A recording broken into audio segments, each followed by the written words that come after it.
Hello నమస్తే, welcome to universal talkies. నేను మీ యాంక Soumya.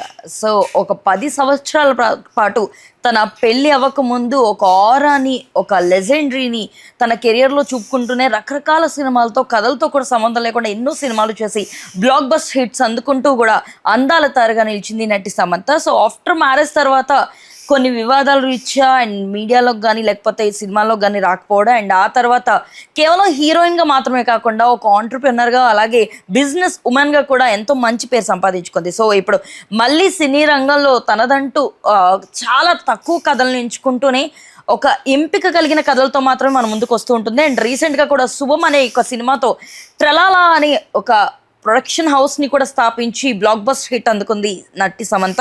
So ఇప్పుడు అదే ట్రలాలలో రెండో సినిమాగా మా ఇంటి బంగారాన్ని మన ముందుకు తీసుకురావడానికి ప్లాన్ చేసుకుంటుంది. సో ప్రస్తుతం దీనికి కథ అంతటినీ కూడా తన భర్త అయిన రాజ్ నెడుమూరి అందించగా, దీనికి డైరెక్షన్ డిపార్ట్మెంట్లో మెయిన్గా డైరెక్టర్గా నందిని రెడ్డి వర్క్ చేశారు. సో ఇప్పుడు ప్రస్తుతం అయితే రాజ్ నెడుమూరి అలాగే సమంత ఇద్దరు కలయికలో ప్రొడక్షన్ హౌస్లో ట్రలాలాలో ఈ మా ఇంటి బంగారం అయితే ఈ జూన్ 19th అయితే ప్రేక్షకుల ముందుకు రాబోతుంది. సో ఈ నేపథ్యంలో ఈ కథకు సంబంధించి సెన్సార్ కట్ కూడా కంప్లీట్ అయినట్టుగా, సెన్సార్ వాళ్ళు దీనికి U/A సర్టిఫికేట్ ఇచ్చినట్టుగా అయితే చిత్ర బృందం ప్రేక్షకులకి తెలియజేశారు. అలాగే ఈ సినిమా చాలా అద్భుతంగా వచ్చిందని, అండ్ సినిమా మొత్తం కూడా ఫ్యామిలీ ఓరియంటెడ్ ఎమోషన్స్తో పాటు యాక్షన్ సన్నివేశాలను కూడా ఎంతో అద్భుతంగా చిత్రీకరించారని చెప్పేసి చెప్పుకుంటూ వచ్చారు. అండ్ రీసెంట్గా సమంత మాట్లాడుతూ కూడా సాయి పల్లవిని ముందు దీనికి హీరోయిన్గా అనుకున్నాం, బట్ ఏంటంటే కొన్ని కారణాలు రీత్యా అండ్ తను బిజీగా ఉండడం వల్ల మళ్ళీ నాకు తగ్గట్టుగా ఈ కథని మార్చి మరి మేము ఇప్పుడు మీ ముందుకు తీసుకొస్తున్నాం. ఖచ్చితంగా జూన్ 19th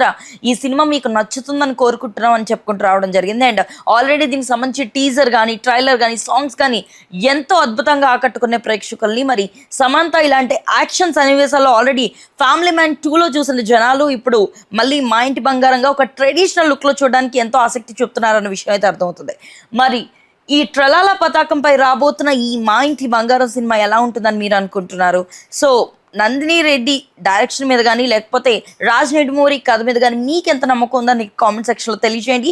అండ్ మరిన్ని అప్డేట్స్ కోసం యూనివర్సల్ టాకీస్ని ఫాలో అవ్వండి.